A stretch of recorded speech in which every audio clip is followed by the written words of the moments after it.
Harriet. Okay. Hi. Hi, Harriet. I'm so happy to see you.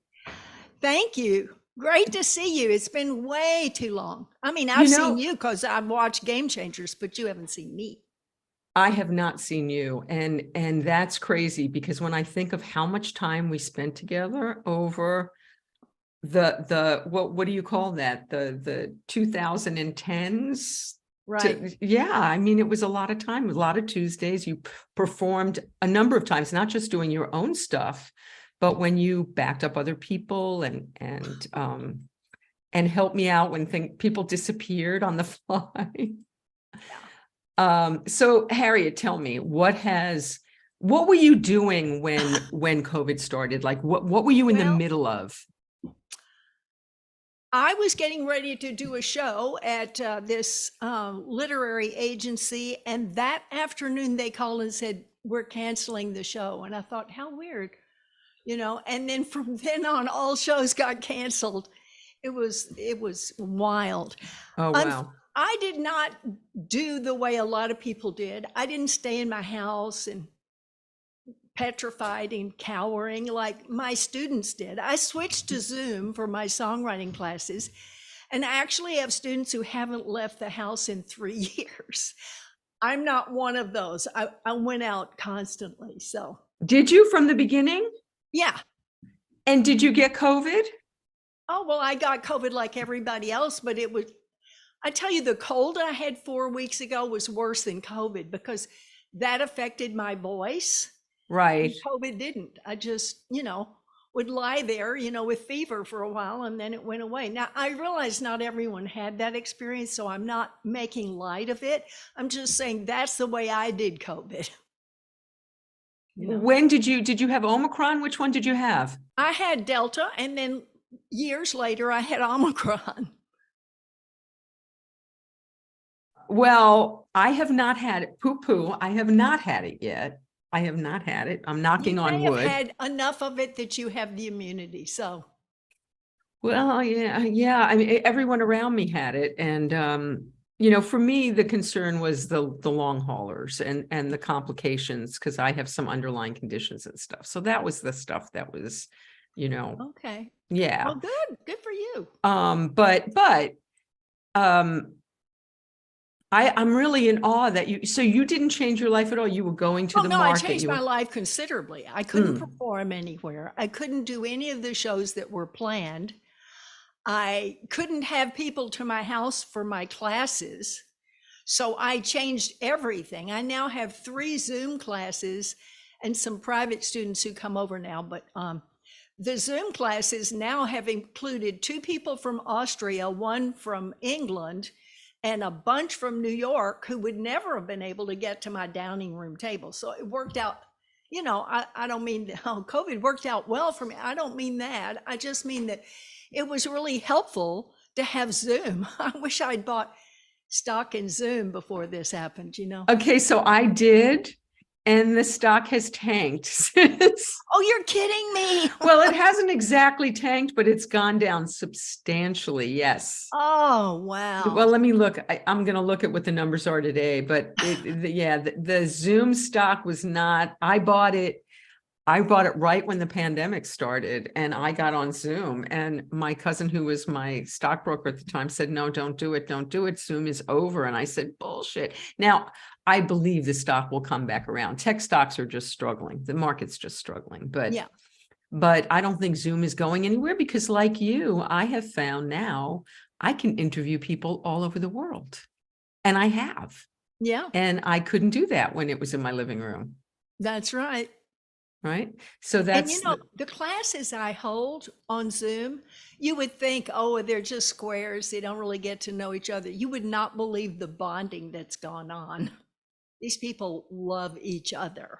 And I'm not sure they would have been able to get here because they're scattered around the country. But there are friendships formed from that would never have happened. And so you have to look at the cup half full, I really do that. And I totally agree with that, Harriet. The COVID crazies who are watching us today, they have all met each other here, doing these. Yes. And the community has gotten so strong. As a matter of fact, Cindy Beagle, remember Cindy Beagle Of and course. Roberta, her mom, one of the COVID crazies that met them on my show is visiting with them in person in New York right now at this moment. Well, okay, define COVID crazy. Is it people who got crazy during COVID or crazy because of COVID? People who we were all very overly, like I was going live 7 days a week for the first many months because I wasn't leaving the house and neither were they. So we Oh. were keeping each other company. So I'm in awe that you were leaving the house right from the beginning. Wow, that was really brave. Well, I mean, where was I going? I was taking walks. I was Oh. going to the grocery store. It wasn't like I was having parties, you know? But yeah, I mean, I see people in my neighborhood to this day alone in the car with a mask on. So there is, I wondered if COVID crazy had to do with that, but maybe not. Well, I think that I'm not that COVID. I'm not crazy like that, but I still wear a mask in the grocery store, and I still wear a mask when I go into some Okay. places. Yeah. And I was still eating. I've just started eating inside. In fact, I went to a grocery store yesterday for the first time and didn't put my mask on, and it felt really weird. But I'm trying to stretch my wings because we're going to do some traveling. And so, okay, how about that? Have you traveled? Have you been traveling through it? I don't think I did. I didn't really have any place to go. My sister came here at Christmas this time, but we missed being with each other every Christmas while that was going on. And, you know, I didn't go to Dallas because I figured, you know, if she was not going to come here, I probably shouldn't go there and be around her for her sake. I don't know. People were really nervous about it. So I wanted to try to keep everyone calm by not doing anything outrageous. Sorry, I'm typing and I'm letting people know that we're live right now. So okay. I'm sending that. And I know you have people who are going to come on board, and I want to make sure that I acknowledge them because a few of them have let me know that they're going to want to talk to you while we're live. Oh, yeah, I didn't know that was possible. Okay. Yeah, so I'm going to try and I don't like to look away from you, but I'm going to try and be a little aware of what's going on. Precious Harriet, my wonderful rosebud, I am up in faraway Austria to watch you and Vicki during the interview. So great, love and hugs. Binny? Bine, I'm so glad. She should be asleep by now. I'll tell you, that story is a love story. When she was 17, she saw me. She heard my song in a Jane Seymour movie called Matters of the Heart. She's like 33 now, 34. And we've been in touch ever since. She heard the song and wrote me, and she's come to visit me twice in America. I'm sorry, Rufus is having a nervous breakdown. I'm going to open the door and let Rufus out. Of course you are. Rufus, you're driving me crazy. Go. Well, thank you, Bina, for staying up, but go to bed. Oh, Lord. Rufus barked for a year and a half, and now Rufus is barking every Game Changers, and somebody's going to have to take Rufus with him. Lee Sklar is here also saying hello. My God. Now tell me how you know Lee, because I love Lee. Well, if you go to his vlog, he did a whole vlog about me, and he played the records of mine he played on. I was so fortunate. Oh. And so my first couple of albums, he was playing on them, and he's not only the greatest bass player ever. Yes. He's just such a wonderful person, and I really love him. And I'm fortunate that I found a bass player named Joe Lamano, who is much like Lee Sklar as any bass player I've ever worked with. Wow, that's saying a lot. It's really saying a lot. He's very melodic, and he waits, like on this new album, he's waiting until the cello, violin, and piano and flute are all together so he can do his part, because he kind of has some degree of improvisation. You know, he's not just playing the bass note or the right of the chord. Wow.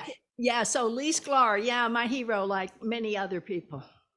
Lee is saying hi to you, as a matter of fact. So he's giving you a special hello at the moment. So Harriet, there are many people here that were not with us last. I love that she's here from Austria. I'm part Austrian. Ow. There are many people that haven't been here. So let's talk about, should we talk first before we get into a little music? Should we talk a little bit first?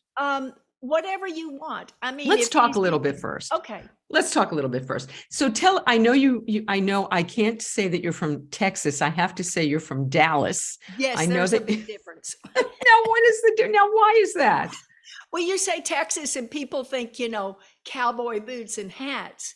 But right. Dallas is the home of Neiman Marcus. I'm sorry. It's not the same thing. It's not the same thing. Actually, Snuffy wanted me to ask you if you knew about the Cellar. Did you know about the Cellar? The Cellar? The Cellar were these little clubs, and there was one in Houston, one in Dallas, and one in Fort Worth, and they were kind of like, there were strippers, but the bands would play. Did you know about that place? I probably left before that happened. Oh, no. It might be before your time. You might be too young. It was in the 70s, in the early 70s, late 60s. That's when I was traveling. I was right out here. Okay. Yeah. So the bands played for the strippers. Interesting. Well, no. They didn't play for the strippers. They played, and if the strippers were stripping and dancing, they weren't allowed to stop playing. So they had to play really, really a lot of music, or else they get fired. So that was the thing about, there's like a documentary. And speaking of documentaries, I know there's a documentary that's in the works about you. Tell us about it. Well, it's called Hollywood Town, the Harriet Schock story. And how it came about is I was playing the Coffee Gallery backstage in Altadena. It's a club there, which I'm also playing this Sunday, but nice. A filmmaker named Tom Solari was in the audience. He was a friend of mine. Mm-hmm. And he felt that he had some sort of epiphany at that show. And he felt like other people should know about this. And so much so that he went, the day COVID started, everything closed down. That's when he decided he needed to go on Indiegogo to raise the first funds for the film. So that's what he did. And so we've had 3 fundraisers, and luckily we've reached our goal each time. I mean, it hasn't been millions, it's been, right. But still, I'm very fortunate that people came out of the woodwork to support, and so it's now in editing. It's being edited by him. And so he did major photography. I did a concert at Celebrity Center with 5 cameras. He's got these high def 4K cameras that make me look like a hag. And I would really prefer an iPhone. Thank you very much.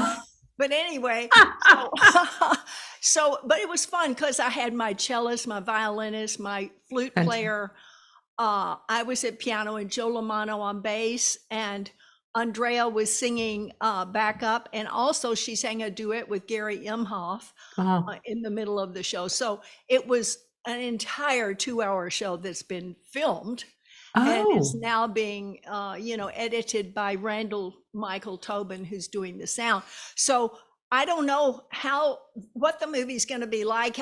He also interviewed my family on Zoom. And people came from my early career here and were interviewed on camera live. Wow.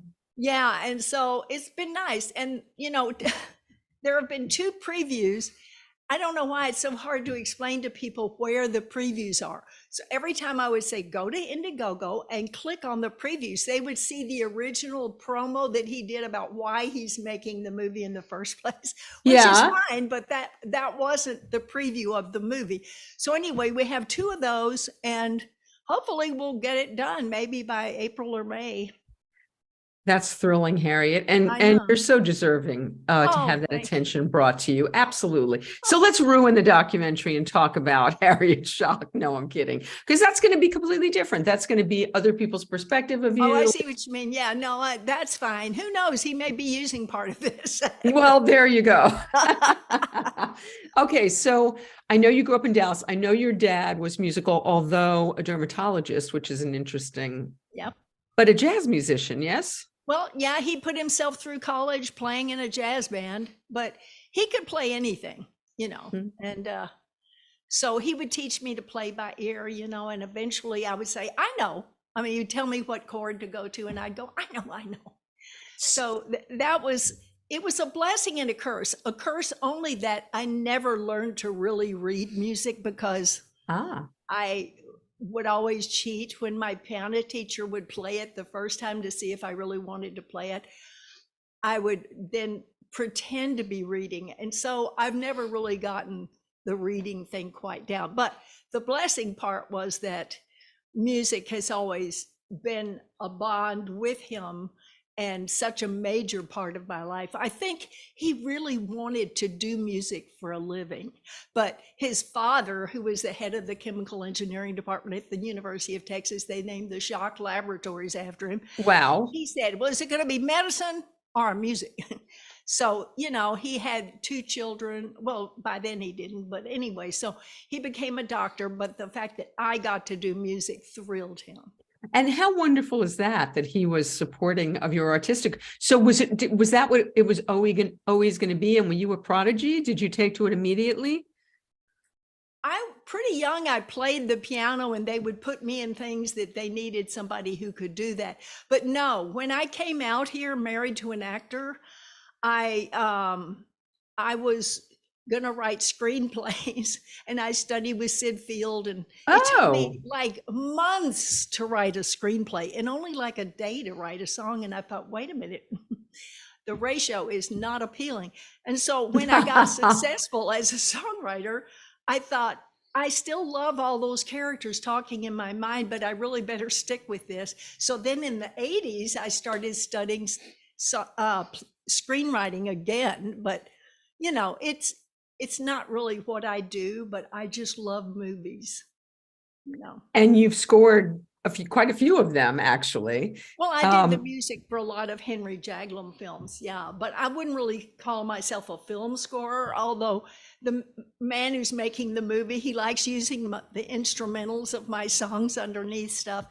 And I can do that as long as there's melody, but I can't do car crashes and car chases.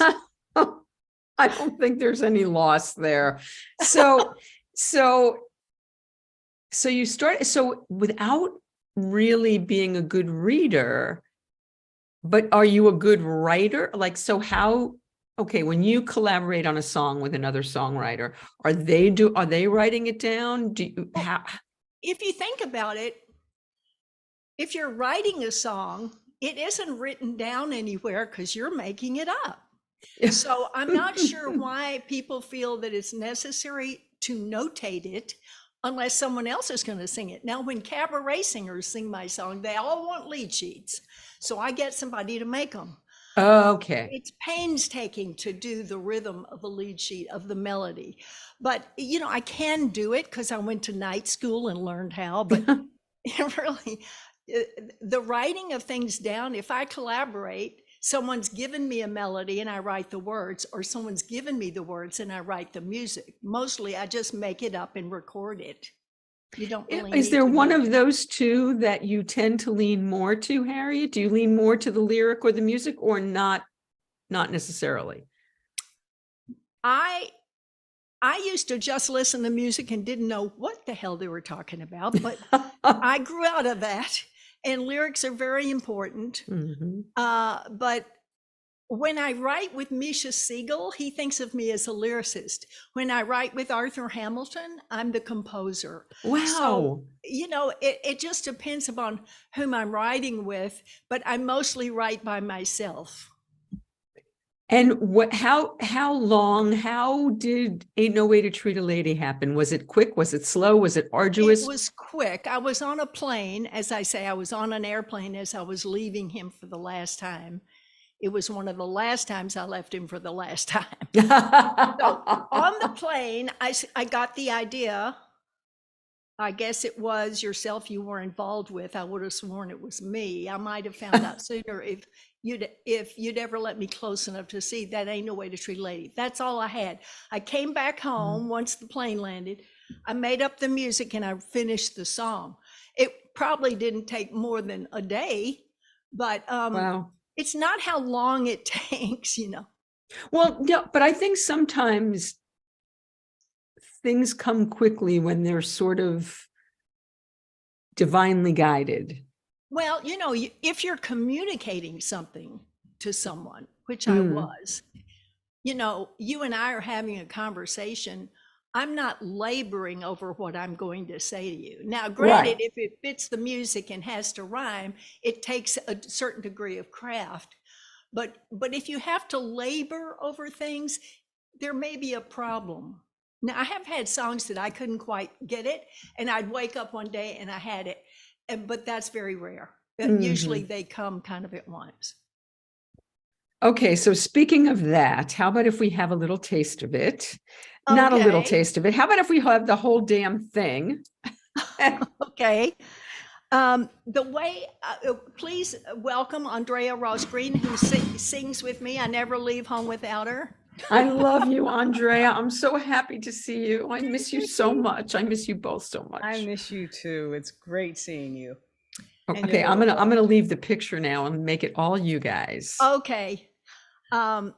When this song became a hit, well, I recorded it on my first album, and then Helen Reddy heard it on the radio and she covered it. And then many years later in the 90s, when I re-recorded it, Nick Vinay was my producer, and he suggested I put another song in the middle of it to prove it was a love song and not a feminist militant statement. Not that I'm above making that.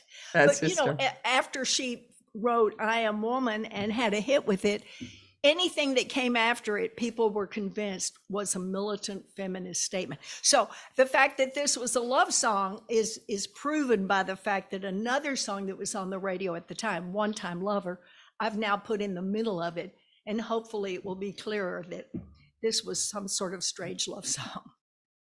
I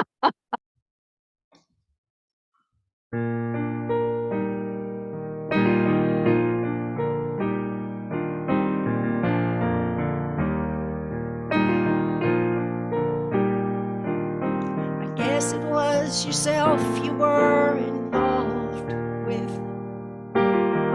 I would have sworn it was me. I might have found out soon if you'd only let me close enough to see. That ain't no way to treat a lady, no way to treat your baby, your woman, your friend. That ain't no way to treat a lady, no way. But maybe it's a way for us to end.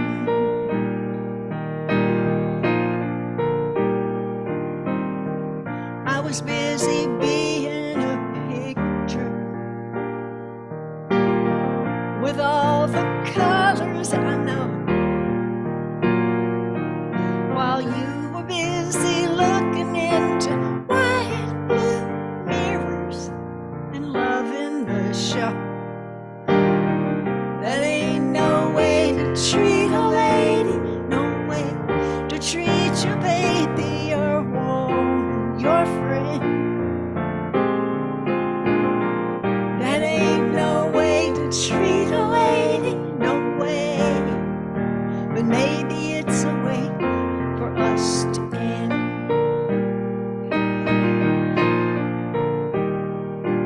There's a funny kind of consolation keeping me sane, and I'd really like to share it, crawl on deep in my brain. See the times you never felt me loving you or needing you, so leaving you now.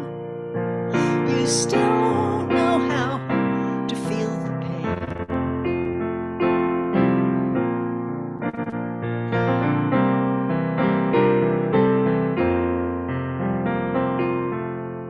One time love, now something other, that I miss you is not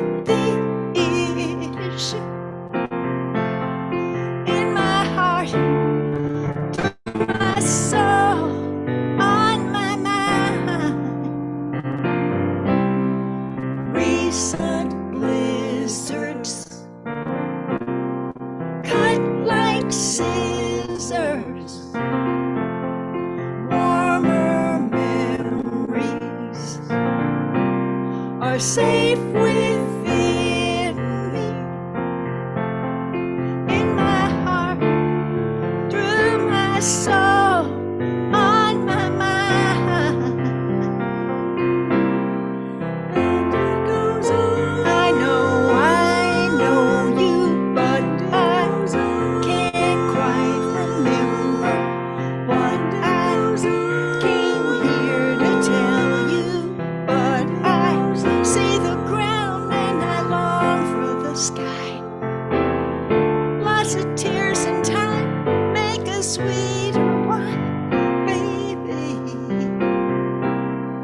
Love is one thing I'm not sure of, but we are something that goes beyond love. Pallid light, safe at night, bottom line. And it goes on. I know you, but I can't quite remember what I came here to tell you. But I see the ground and I long for the sky. Now I know you know. Get your life and go, baby. That I miss you is not the issue. One-time lover, now something other. I was looking out for my happiness while you were looking within. And before you knew, your own reflection always starts to tire you. It had happened again. That ain't no way to treat a lady, no way to treat your baby, your woman, your friend. That ain't no way to treat a lady, no way. But maybe it's a way for us to end.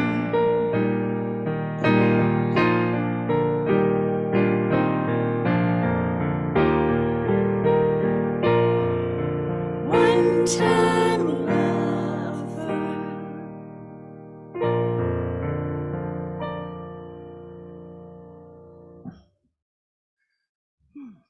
I'm gonna cry. I'm clapping. I had myself muted. Oh my, you guys are like two angels when you sing together.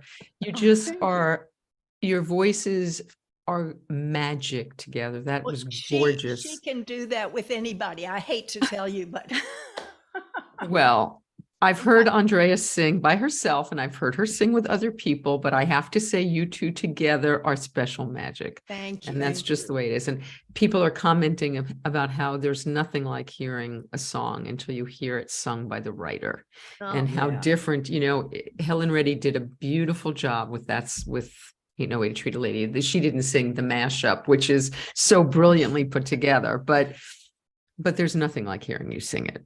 And Thank you. especially hearing you sing it with Andrea. Do you guys, while you're sitting there together, do you want to do a new song and let's do that while you're sitting at the piano? Oh, sure, that would be great. Excellent. Oh yeah, we should do the title song of my new album, which is Paintings. The song is called Paintings.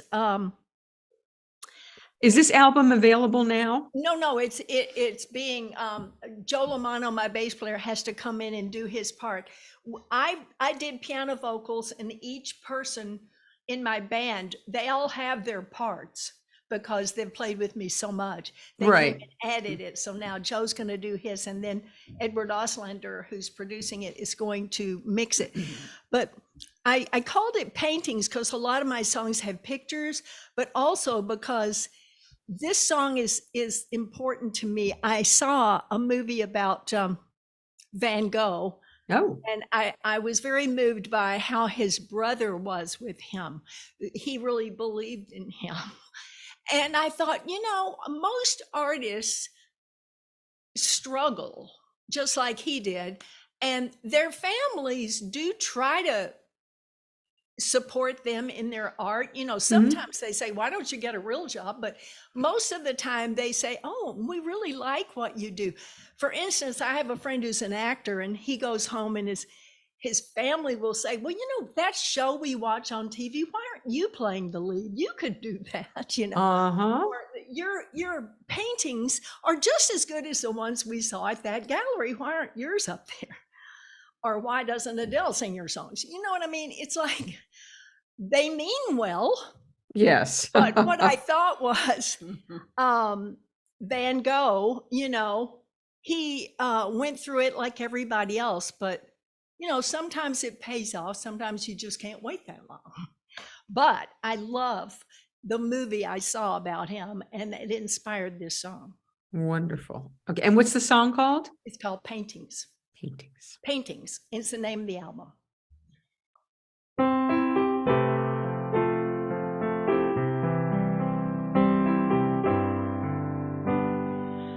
How solvent he could be if he'd sell one of those paintings. Yet he loves each one of 12 up on his wall. So his family comes through like they always do. It seems all that he has to do is call. They're only paintings, it's just art. He has so many, you'd think he'd part with one of them. Or maybe none of them would bring enough to pay his bills. And surely no one wants to buy the whole shebang. So there they hang. The yellows are so bright, it's like they're bleeding sunshine. And he wonders if the world might see it too.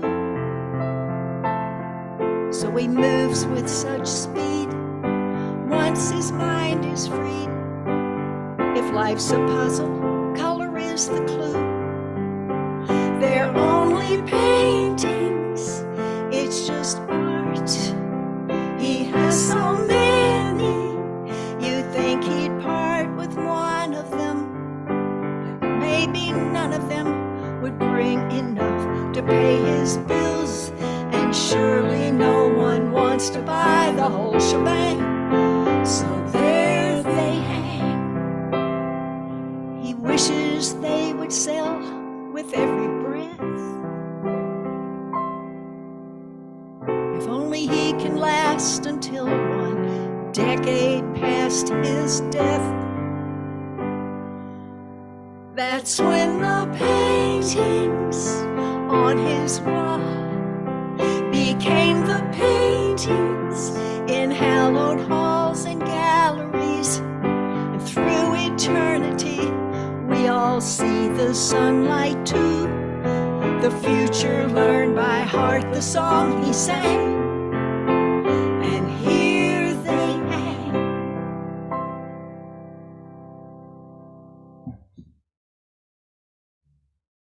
Oh my God, I was silenced. Oh my God, is that gorgeous?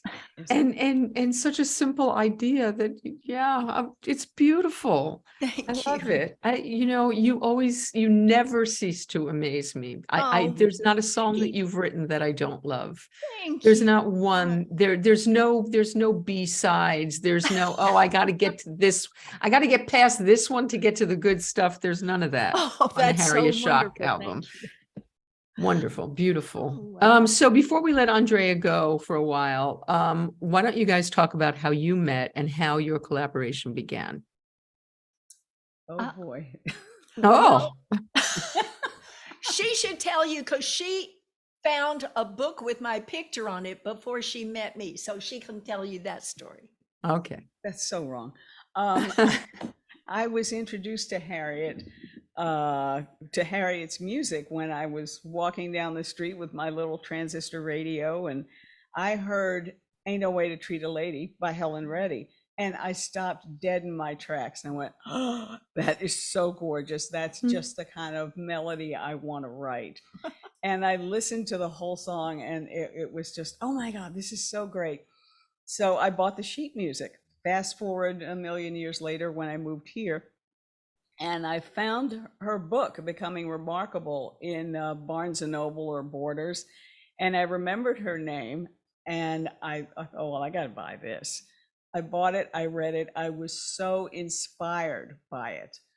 And there's a picture of Harriet on the front of the book. Now, I had just moved here, so I was trying to get my life together here, and job and place to live and all that stuff. And I read it 3 times. I was so inspired. And then one day I thought, okay, I got to do something musically. So I picked up the LA Weekly, and the listing for the next night said LA Women in Music Soiree hosted by Harriet Schock. And I said, okay, I got to go, and I've got to get up my nerve and introduce myself. Now, having the book on my nightstand, I looked at this picture. The picture actually haunted me. And I had this knowing that something was going to happen with this woman I'd never met, but I knew something was going to happen. So I go into Highland Grounds where the show was happening, and I'm real shy when I meet people the first time, and okay, I'm going to get my nerve up. She walks up to me and says, "Don't I know you?" Oh, You stop. look familiar. I think I was looking at her out of the book. Wow. Really? You know, I believe in that stuff, that things are just fated Yeah. and meant to be. That's And then you came to my CD release of the live album, was it? Yeah, yeah. And I said one time, I said, I need a team. I can't do all this because I was carrying everything. I was being my own roadie. It was horrible. And so, Well, I decided I've always done volunteer work of one kind or another. So I see Harriet at a show at the Coffee Gallery actually, and she's she's doing everything before the show, and I said to her, "Do you want some help?" So she hands me $100 and says, "Now, complete stranger," hands me $100 and said, "Yeah, you can sell CDs." And so I did, and the rest is history. And Yeah. at the show at Highland Grounds where I met her, a couple of her students were performing, and their songs were incredible. And I talked to them afterwards, and I said, "Well, tell me, what is it? How does this work? This whole songwriting thing that she does?" Because I'd been a songwriter for years. right. And I was trying to decide whether to study with Harriet or whether to do the UCLA songwriting extension. And one of the students said to me, "Well, you just have to take her class." And I said, "Okay, well, how does it work? What do you do?" Anna She Montgomery. said it was Oh, I love Sally Anna. Z. Sally Zito. And Sally said, "Well, I can't tell you. You just have to do it. It seems stupid if you don't Copyrighted. do it." So I said, okay. I started taking the class, and it's the best thing I've ever done for my songwriting. And then eventually I started singing with Harriet, which was just such a dream to get to sing these songs. There's just, I'm a huge fan, and they're so beautiful, and I feel I'm the luckiest girl in the world I'm the to get to lucky sing one. with her. Oh, you two are too cute. Sonny and I love it. I love it.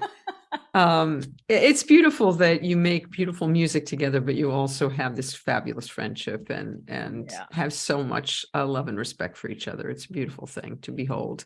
And I've been on set with you guys and watched you guys when there's pressure and stress, and you still, between the two of you, maintain this beautiful, even when there might be somebody a little crazy at the helm, who I love also. But anyway, thank you so much for that, Andrea. And so I assume you will be back because there'll be more music before we go. I'll be back. You'll be back. Okay, thank you, Andrea. So, okay, so Harriet, so your parents approved, they not only approved, so was music always, okay, this is what I'm gonna do? Was it always this, were you clear from No. the start? No, I always wanted to do music, but you have to understand, I'm ancient. So no, people weren't doing that for a living when I grew up, unless it was Cole Porter or Rodgers and Hart. But Carole King and I were kind of contemporaries, but I hadn't heard her when I was trying to decide what to do with my life. So I got a degree in English, and then I was married to an actor, and I had to, someone had to work. No, he did really well after we broke up. He ran a repertory equity theater in Horse Cave, Kentucky for 30 years, which is amazing. Wow. But when we were together, I got a job, not because he wasn't working, because he would work from time to time, but I was an advertising copywriter because it was the first job I could get out of college. And so not until I was out here a little while did I get a publishing deal, and then I quit the advertising business. But I didn't always know I was going to be a musician. No, not by a long shot. Okay, and so how did it first start to happen for you? I know that that your first, okay, how did you segue from being a musician to being a songwriter and selling music? No, I didn't segue. No. When I was in the 7th grade, I wrote my first song, and it was horrible. But, I always wanted to make up little melodies and words and stuff. I was in school, if I could write a poem instead of an essay or something, I chose that. And all through college as an English major, I wrote poems. But not until I got out here did I try to write songs. And the way it happened was I would go to these vegetarian restaurants where for dinner you would play. They didn't pay you or anything. And then I would be in Westwood singing my songs, and you couldn't hear me over the sizzle of the fondue. It's like, who is that? And I would be carrying my little keyboard and everything. It was really something. But when I finally got a regular place to play, in the 70s, you could only play original material at gay clubs. So I went to the Bitter End West, which was a gay bar in North Hollywood, and I developed my fan base because, first of all, I learned to talk to the audience. If you've ever seen my show, there's some of that going on. And the reason I did was that these people really were not there to see me, and I had to enroll them in the songs. And so I would present a puzzle that the song would solve. And that's how I got wait, explain that. Can you give us an example? Kind of like, have you ever been in a relationship like, I know that, you would never get in a cab and the driver turns around and says, I don't know how to drive. And yet you would stay in a relationship with someone who says, I don't know what love is. I don't know what love is. And yet you stay there, don't you? And so then I play, Think How Much You'll Love Me When I'm Gone, And the point I'm trying to make is that people sometimes have to leave for the other person to wake up.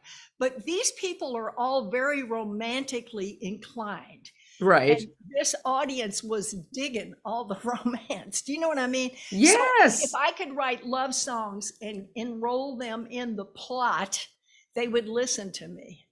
I love that. And at your shows, I love singer-songwriters who talk about the music and where it came from and what it's about. And it does involve me that much more. And I am that much more inclined to listen to the lyric and not just be with the music, which I love. And you do that brilliantly. So everybody, you can go to, you're going to be at the Coffee Gallery? Is that where you said you're going to be? Gallery backstage. Let me hold up the flyer. Hold up the flyer.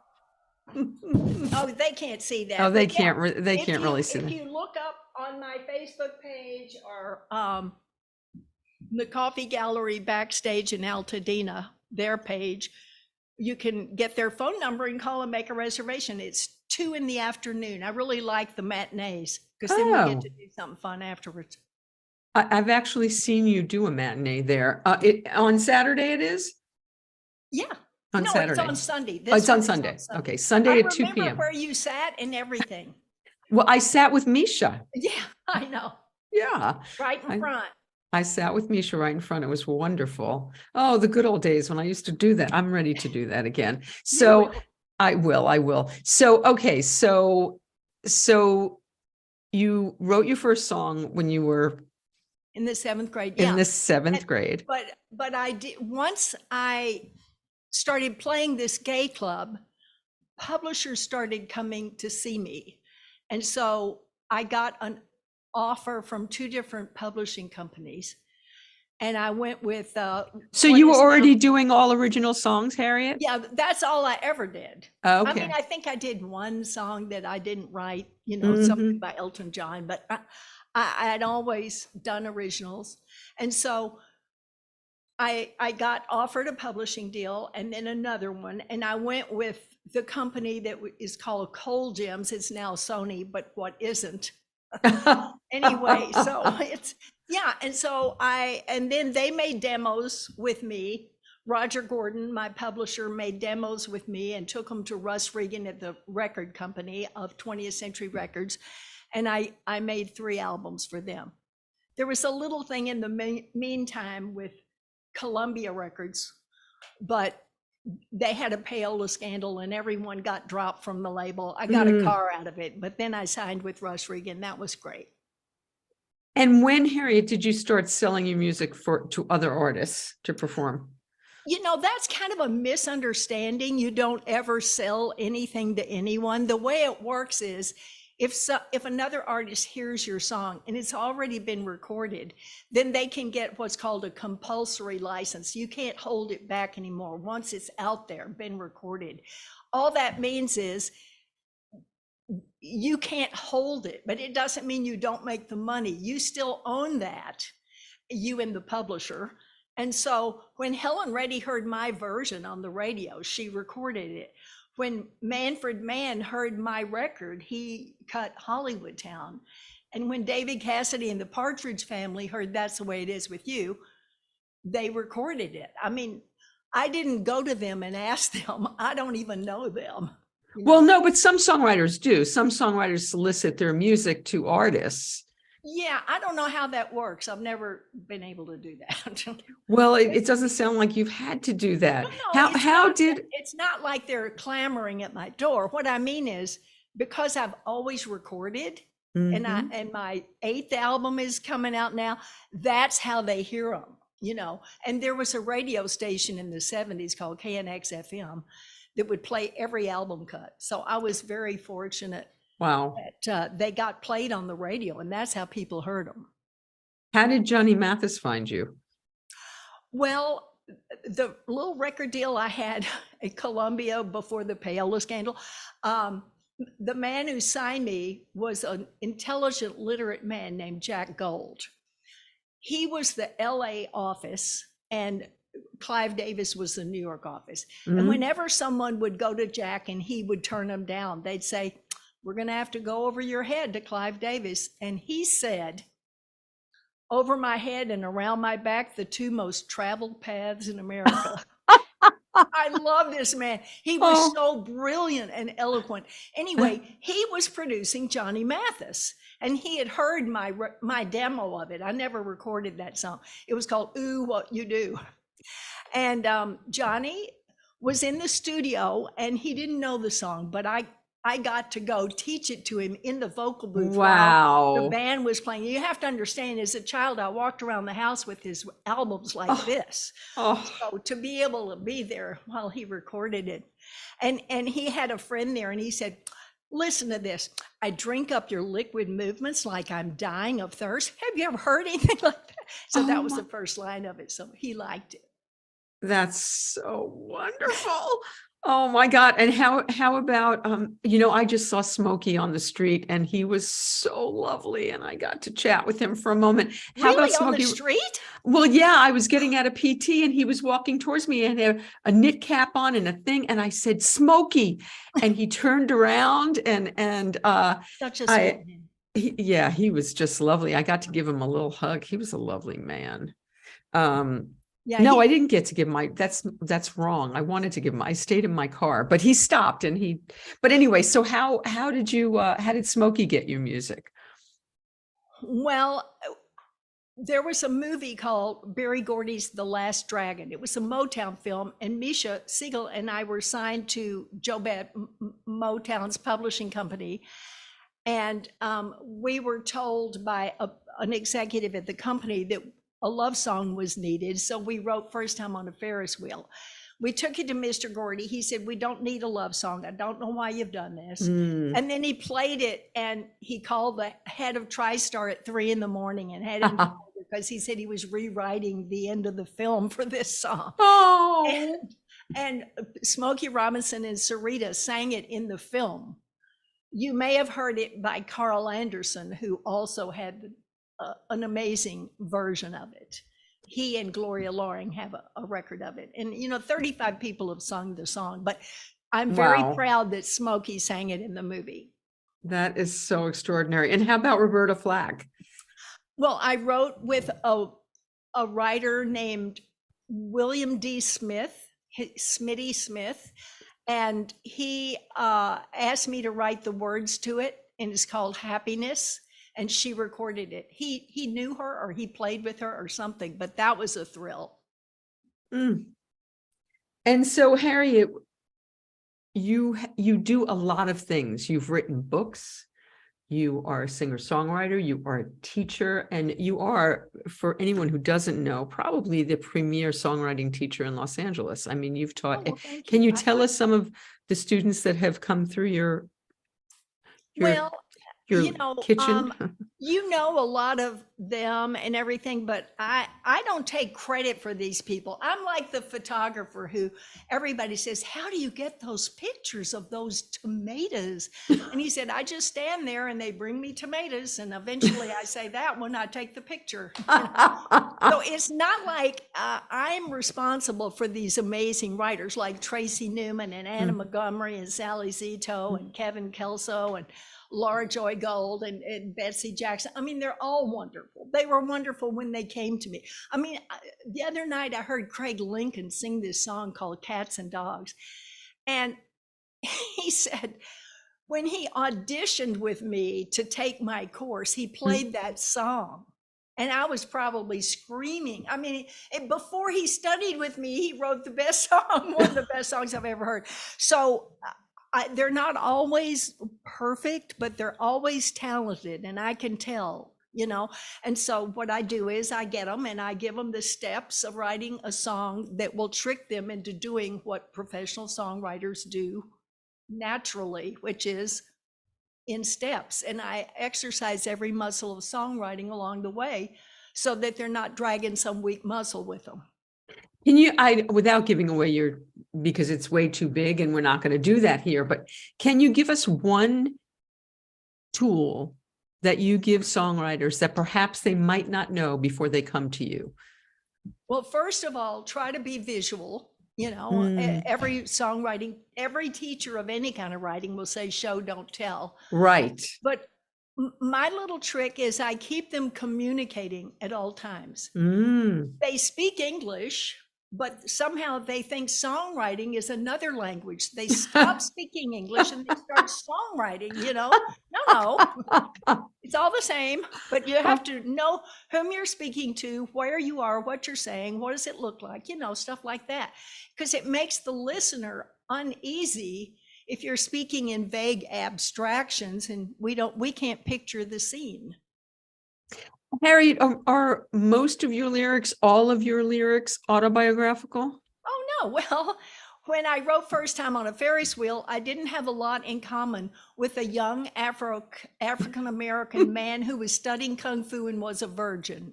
but he was falling in love for the first time, and I used to do that. So I figured, okay, first time on a, oh yeah, okay. And then when I did the Pippi Longstocking songs, I didn't live alone with a horse and a monkey, but I was independent like she was. And so I just took it from that viewpoint. I do a lot of film work, and I'm not always, my story is not always theirs, but I will find the one thing those two characters, myself and the character, have in common, and I'll try to write from that. It's a little like acting, you know. Absolutely. Okay, so now let's talk about your film career and Henry Jaglom. How did you meet Henry? Oh, well, it's because of Andrea. She had remembered, okay, Misha had me write a screenplay about something he wanted written, and I was trying to be a screenwriter, and we sent it to Henry Jaglom years ago, and he was very complimentary. So when Andrea saw that he was going to speak at this video place, she said, "Here is Henry Jaglom. Remember your script and everything?" So I said, "Oh, okay." So we went to see him, and he said, "I only make movies because I can't write songs." Oh my God. I said, "I only write songs because I can't make movies. I have to meet this man." So I sent him, you know, he talked to me about a movie he was doing, which was Going Shopping.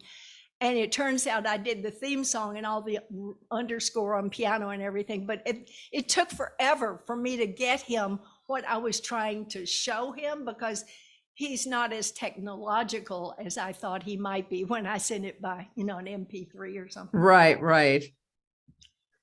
But he is just, well, you know him. And I tell you, he was interviewed for the film about me. And honestly, when I was in a play for a year, which is what the movie Just 45 Minutes from Broadway was based on, all the women were getting their hair done and everything. And I was backstage talking to Henry, because Henry is just the most interesting storyteller, and the stories are true. And he knows everybody, and the people he knows, and the women that he's loved, and the life that he's led. Orson Welles, he had lunch with Orson every day. Every day, and I read that book. It was absolutely called My Lunches with Orson. Amazing. Yeah. And so once you collaborated with Henry, did it just become a thing? Henry tends to have a company, and you became part of that company. No, every project he did, he kind of just, is there something that can you give me a song for, or can you do underscoring for these scenes and things like that? It wasn't understood that I was going to do it. And then when he did the movie you were in, the M-word, he just wanted a song about menopause. Of course, I happen to have one of those lying around. So anyway, he's a scream. But I mean, I played it, and Andrea sang it at the end of the movie, and we were all in it, and that was a hoot. Yes, it was. Yes, it was. And I have you and Andrea to thank, because you, speaking of him, I had the gumption to reach out to him on Facebook, and the next thing I knew, he was giving me a part in the movie, and it was like, yes, sirree, Bob. Well, do you remember when you had him to Women Who Write? Oh, yes. I had the unfortunate.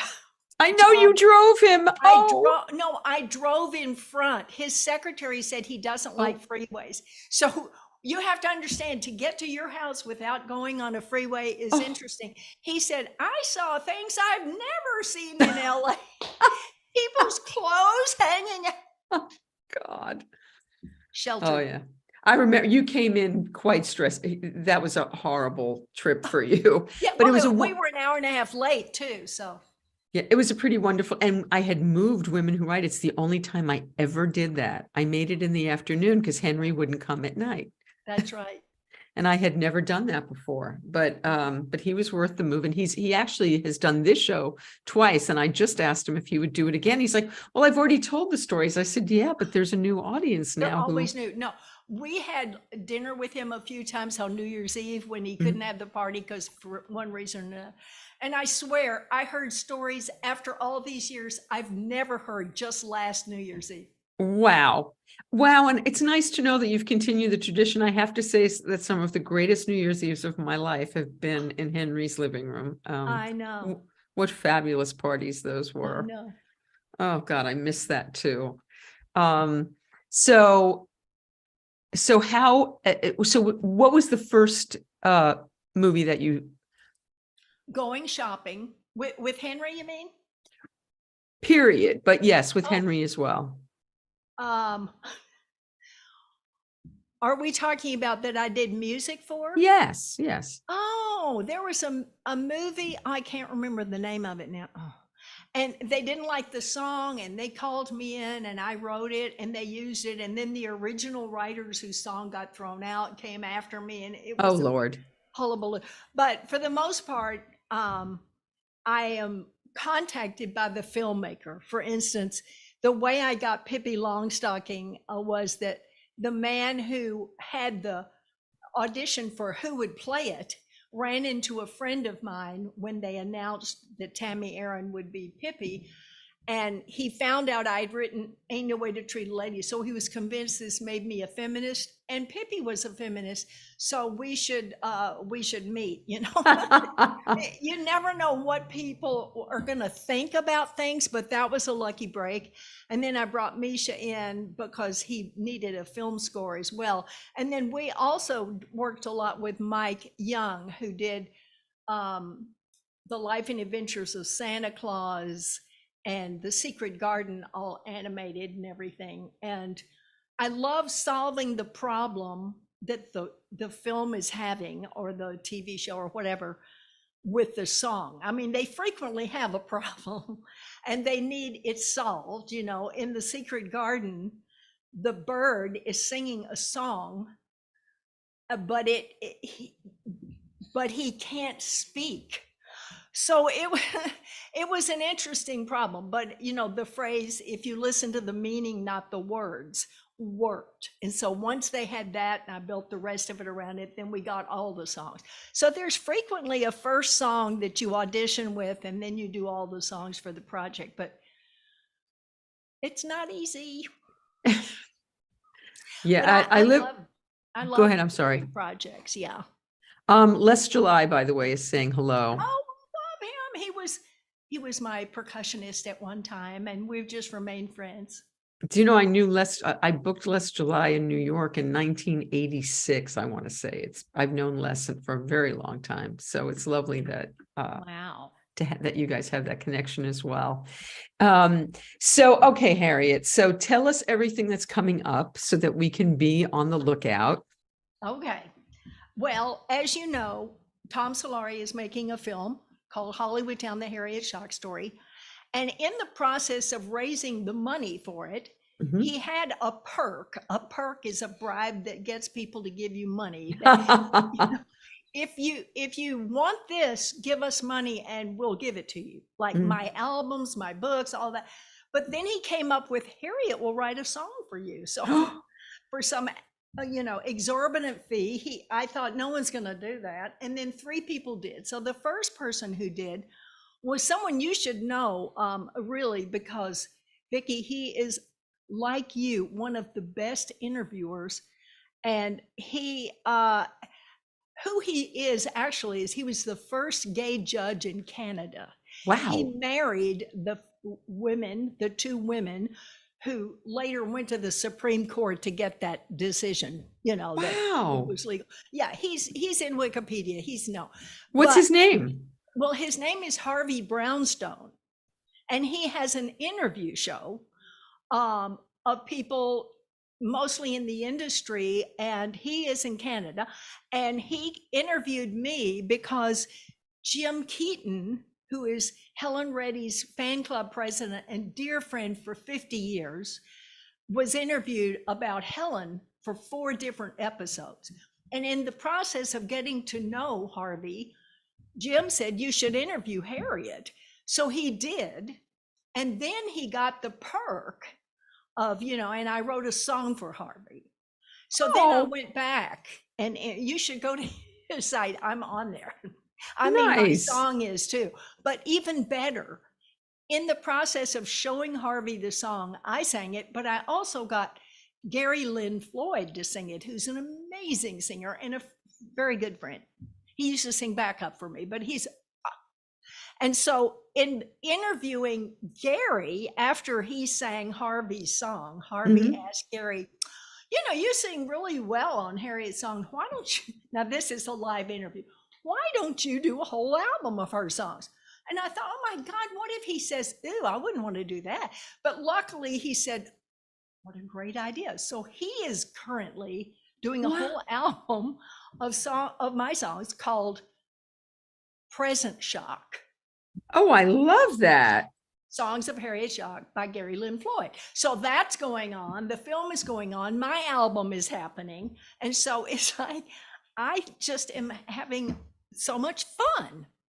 And tell us about the songwriting class, Harriet, and how can people who are, okay, do we have to be a songwriter to take your class? No. Can we be a novice? How does this work? Absolutely. My cat just jumped up. It works like this.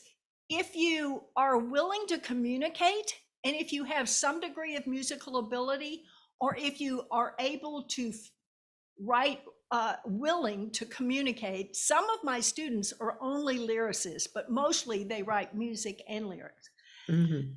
And it's a step-by-step approach. So you just start with nothing. You end up with every muscle of songwriting exercised 8 in a row. And at the end of the class, you have a song and a way of writing songs in the future that takes the effort out of it. It doesn't take all of it, but it is so much easier to do it this way. Wow. Than the way people usually go about it. I mean, you see a ballet dancer and you think, I could do that. No, she's exercised all those muscles one at a time, and she's doing Swan Lake and you're not, so. I'm just saying there's a way to make it easier. I love that. And do they end up with like the steps and they take that? Well, they do one step a week and I review them. Some steps will give you gobs of options. Other steps will focus you. Then you take that and gobs of options, and like tacking into the wind, you get exactly where you want to go. You correct and get there.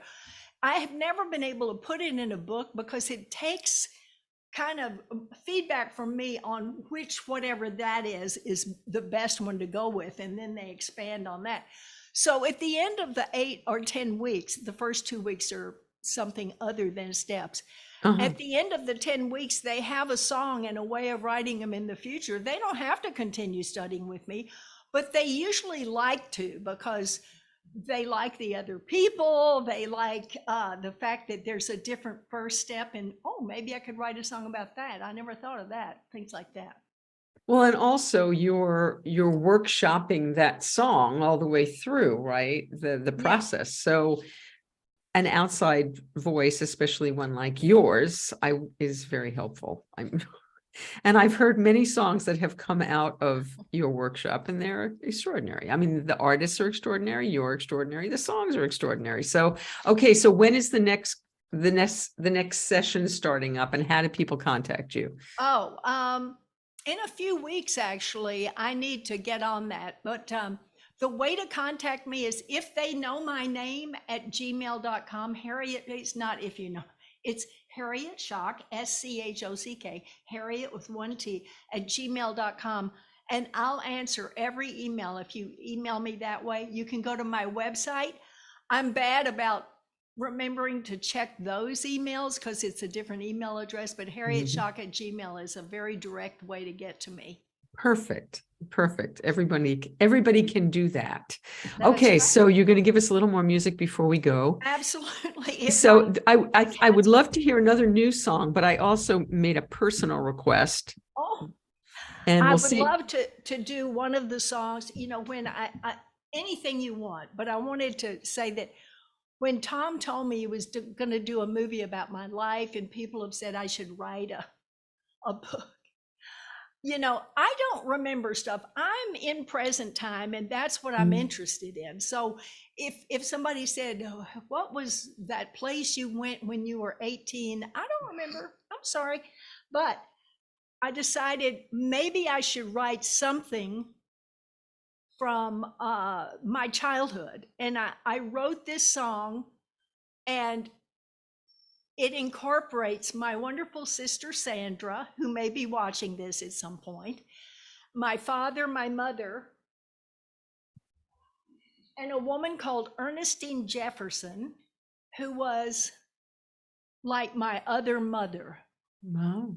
And she was there since my sister, my older sister, before she was born. So she's been with us our whole life. And when my parents would go out of town, you have to understand, this is a long time ago, Vicki. Ernestine Jefferson, Ernie, we called her, would sneak us out of the house, and she didn't drive, so we would get on the bus. Now we're talking the 50s here. So we rode in the back of the bus. And then when we got to the movie theater, we were on the third balcony, but we were with Ernie. And it never occurred to me how horrible this was until I was a little bit older. But being with her was so wonderful. So even though she only comes a little bit later in the song, I want you to know she is. So this is about all the I can remember about my childhood. So this is it.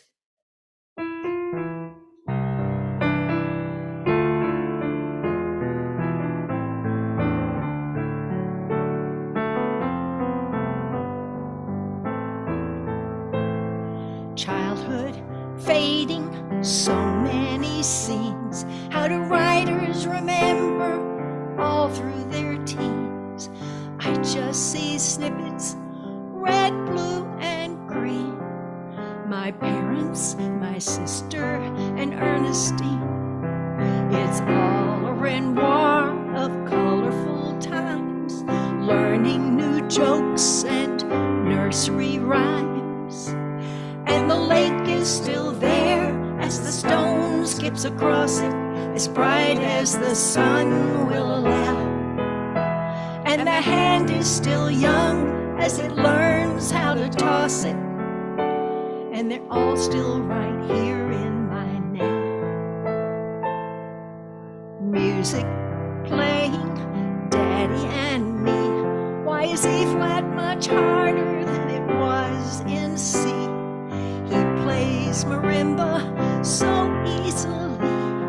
My comfort, my heaven, my ecstasy. It's all a renoir of colorful days, wrapped in a not quite transparent haze. And the lake is still there as the stone skips across it, as bright as the sun will allow. And the hand is still young as it learns how to toss it. And they're all still right here in my now.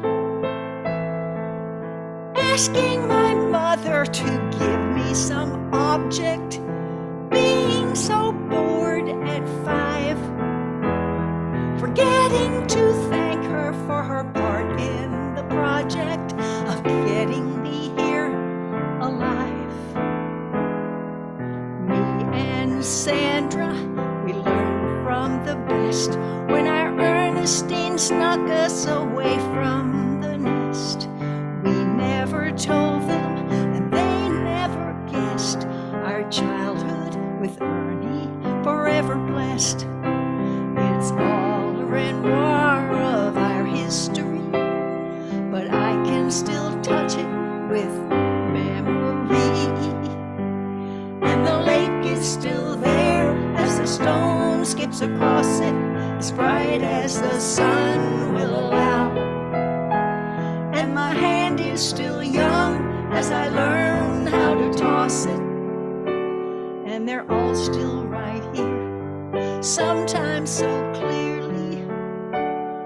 They're all still right here in mine now.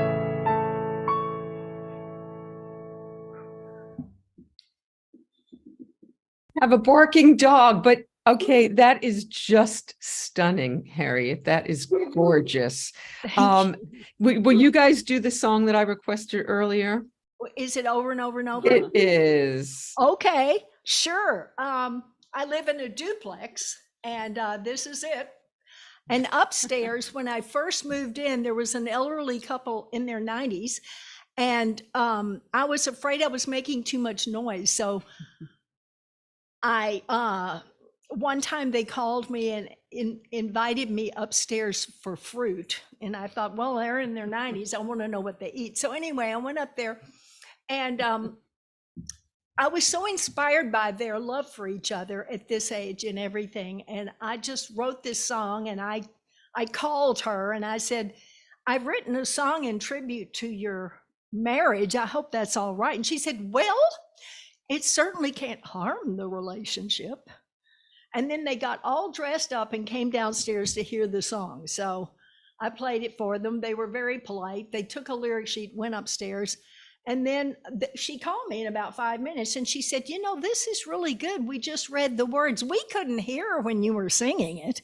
So I was very thankful that I wasn't making too much noise.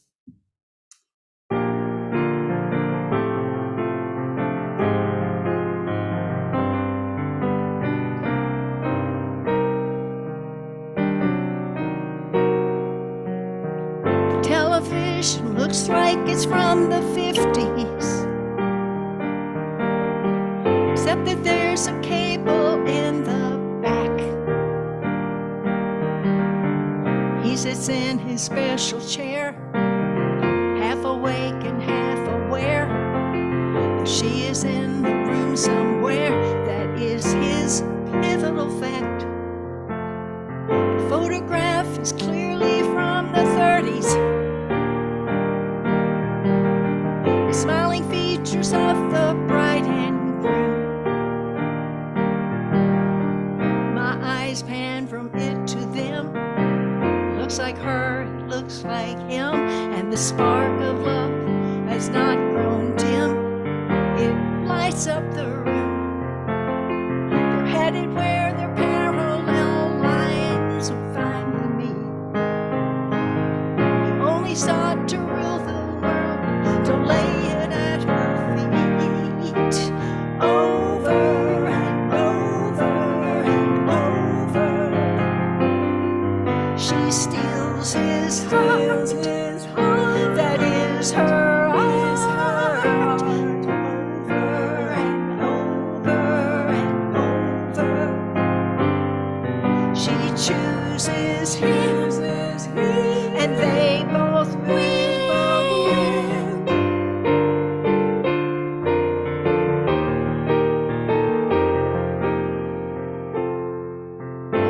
His knees are just not up to walking.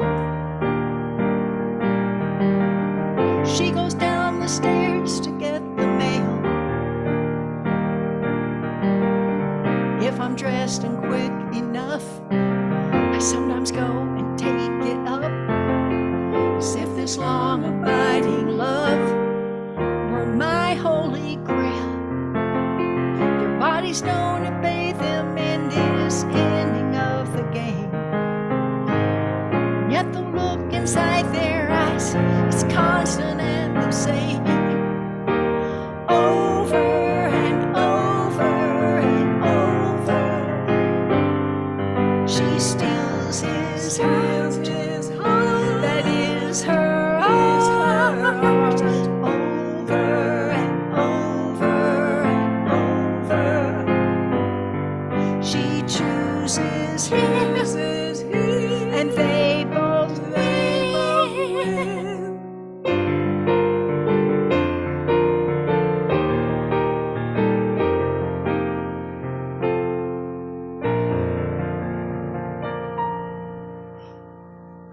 Okay, wait a minute. I got to put myself back in here. Oh my God. I love that song. So I can't even tell you how much I love that song. I'm so glad. Oh God. Yay. Gorgeous. Absolutely gorgeous. And you're getting so much love on Facebook right now. Everybody's shooting up hearts. Just gorgeous, just beautiful. Wonderful. I have loved seeing you both again, Oh, and same You here, too. Vicki. spending And this thank time. you I for miss you. having me on again. This Oh, is so wonderful. You do such a good job with this and your other show. Really, honestly, I'm just not only indebted to you, but just think of all the people that you have helped with that. I Mhm. like thinking about that, don't you? Thank you. And I think so much about the Tuesdays that we shared and the extraordinary afternoons we shared with artists in the living room that, That's just true. laughing, crying, loving all of the women, just eating. It was, yeah, I They miss were it. incredible. Do you I think that will ever happen again? I don't live there anymore. And Oh. the new place is not really conducive to it. We have a very, very small area to park, and we're up at a very high hill. So I don't know how we would do it, I got but you. I'd like to figure out some way to do something like that. Maybe just have a few people up here and then zoom out the rest of it. But yeah, I really miss us all being together and having that Yeah. experience Understand. together. Me too. But I've loved this, and I've loved listening to you and chatting with you both. And so so I'm going to be away this weekend. Is there another opportunity to see you guys? Well, apparently I'm getting some sort of lifetime achievement award on March 7th, but it is in honor of someone's birthday. It's a woman named Carmelita Pittman, and she is having a birthday celebration. And she asked me to sing Ain't No Way to Treat a Lady. Now it's the Catalina Bar and Grill, so I have to play it in a key I don't usually play it in. So that's already a challenge. But she said, I ordered your plaque today. So apparently she's giving me some. But that's an enjoyable show, but it isn't my show. But I'll definitely keep you informed, Please do. Please When do. the album comes out, I'll have an album release and you can come to that because Yeah. I I'm would very love that. grateful for all the wonderful things that are happening, and you were certainly part of it. And all the people Yes. I've met through you, it's truly heart. It's a kind of heart thing, when I think of those women in that room, and it's wonderful. Playing for those people was really rewarding too. Oh God, I don't think there's a better audience than the women that were in the living room. That's right. All right. We shared a lot together. Well, thank you so much for doing this. I love you both. I adore We you. love you too. Vicki. So grateful for the music and the stories. And I hope to see you in person really soon. Let's do it. Yes. Okay. Excellent.